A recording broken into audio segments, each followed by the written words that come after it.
my compadre, I hope you are doing fabtabulously today.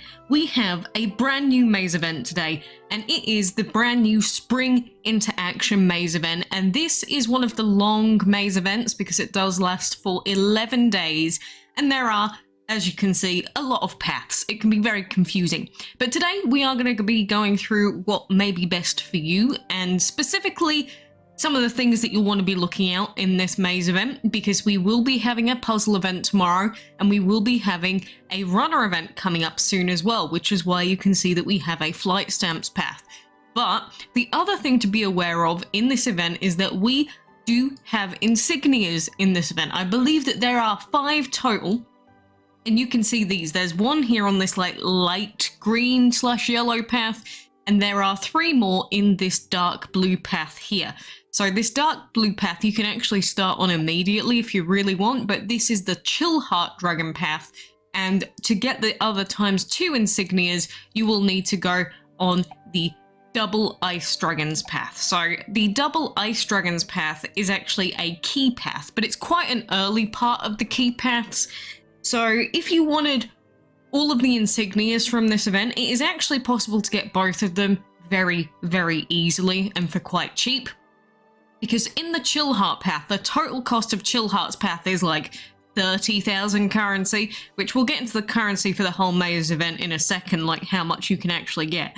But his total cost is 30,000. However, because the insignias are early on, you'll see from here that it's only like up to that 650 cost part here, so 2,250 total, and that is enough to get the ×3 insignias on his path. So if you spent 2,250 currency on his path, and then if you go back and get through the big wheel path, which is 750 coins, and then go on Double Ice's path, which is going to cost you another 225 currency, then you can get all of the insignias from this event. So it's like just over 2,000-ish. So those are an option for things that you might want to be going for in this event. Of course, at the same time, we do have those other paths, like I mentioned, like we have the runner event, runner stamps path, and we also have the puzzle moves path. And I know that since puzzle is coming out tomorrow, and some people really don't like the puzzle event, a lot of people actually like to get as many, I guess, or as much currency as they possibly can from not having to play the event, in which case you can actually go down this path.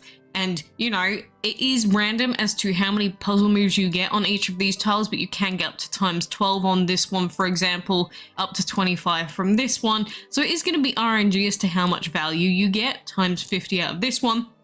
But there are also going to be the event flowers, or, well, either the petals or the spring fairies on your way through some of these paths as well.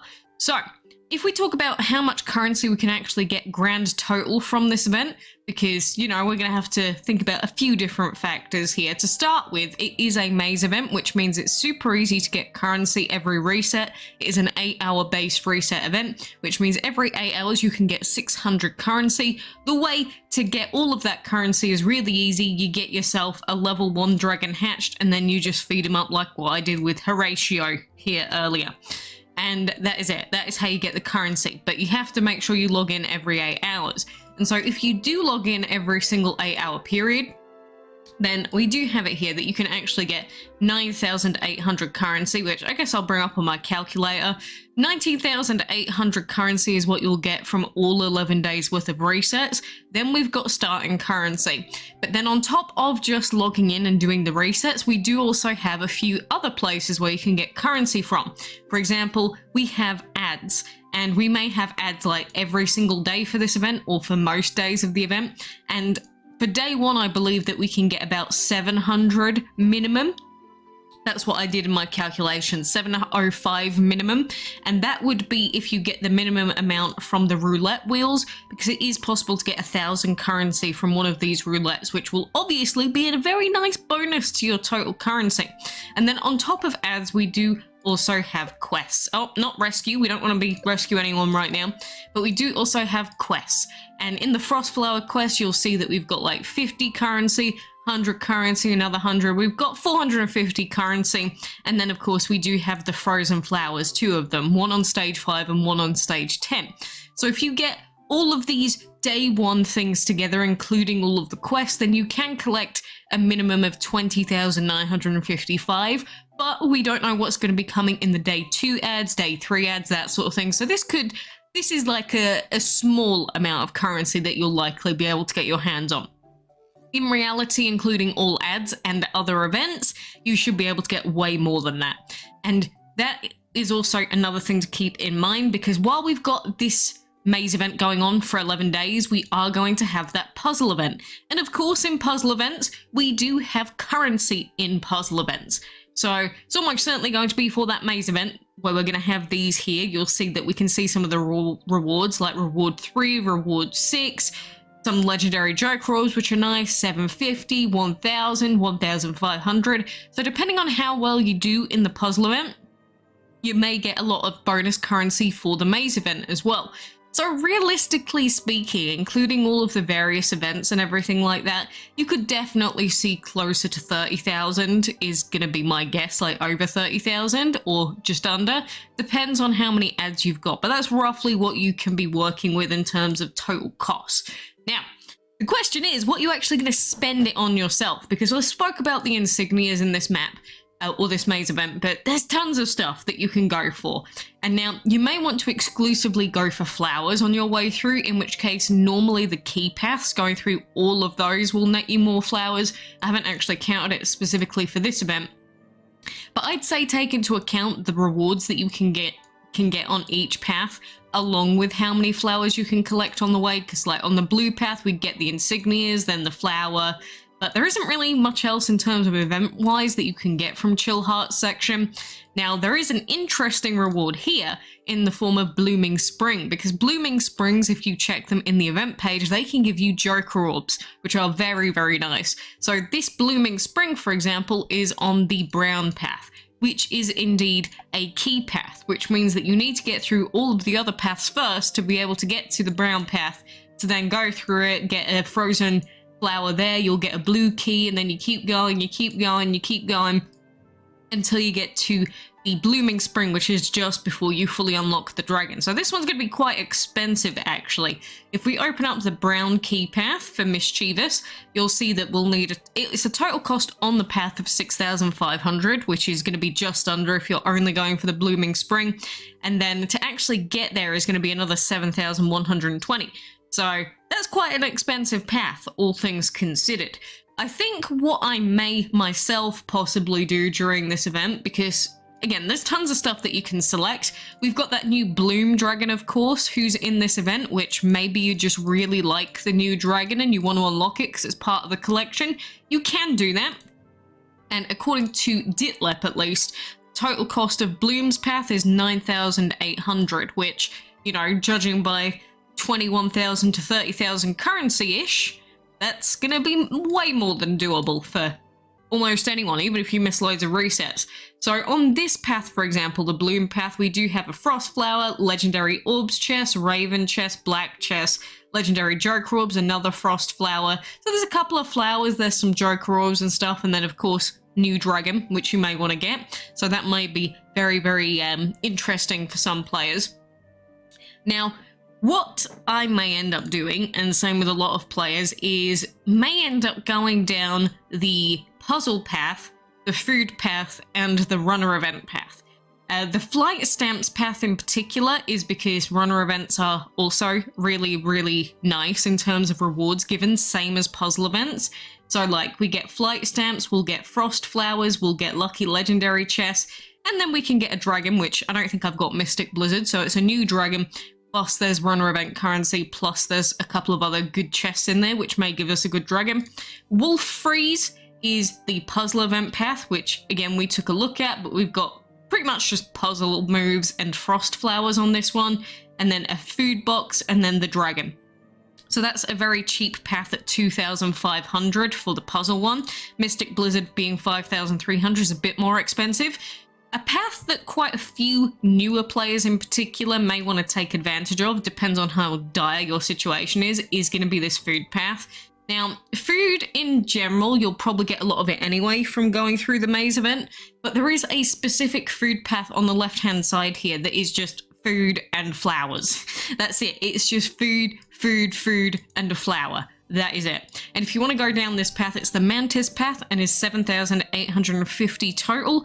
Of course, if you don't get Mantis, it's going to be slightly cheaper because you're not actually doing the last stage. But the reason why this is so tempting is because there is actually a guaranteed banquet box in this, which the banquet box is right towards the end, but for me there's 3.8 million in here.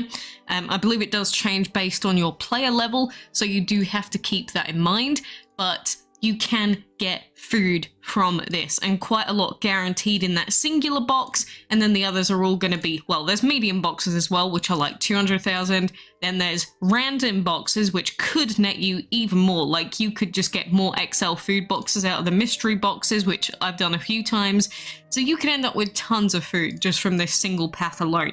But it does depend on how lucky you get with the food pass, but you are guaranteed at least over 4 million food when you're at my player level from this pass, so that is why it is so very tempting.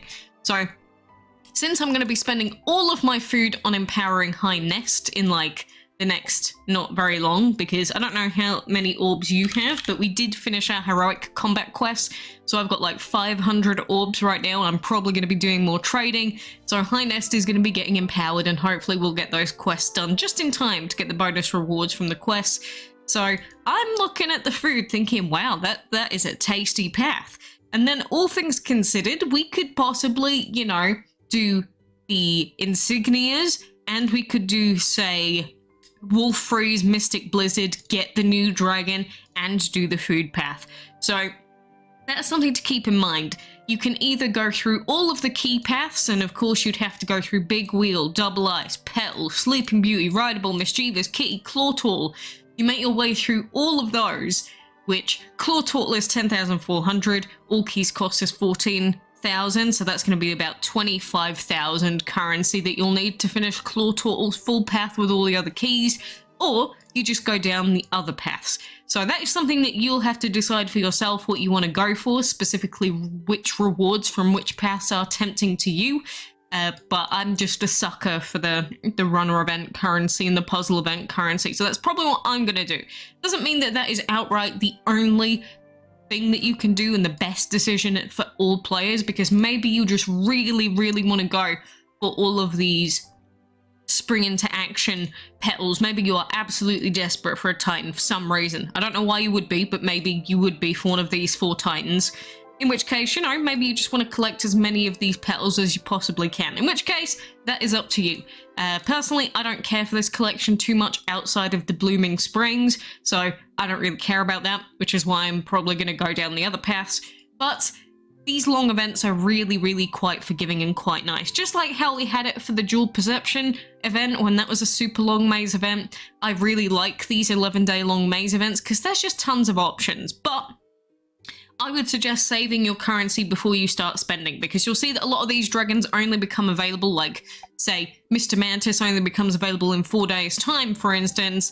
So maybe just don't spend any of your currency yet. You can spend it if you want to get, say, bonus runner event currency or bonus puzzle currency, but you need to wait for those events to get released before you can even spend them. So for now, I'd actually say save your currency, see how much you can get saved up, and then you'll know exactly what you can afford in this event. We do have the Elder Glacier Dragon Path as well, which is available in 9 days, which would mean you'd have to wait for like the whole event. Same with the new Bloom Dragon, which is why it's a good idea to save currency just in case you go for those. But Elder Glacier, again, is just under 10k, so you could go for either Elder Glacier or Bloom. Bloom's the new one, Elder Glacier is an old one, but again, it is another path that you can go down if you want to. So, anyway, that would be my advice. Save up that currency, log in for all your resets, and get prepared for puzzle and runner events, which are coming up soon.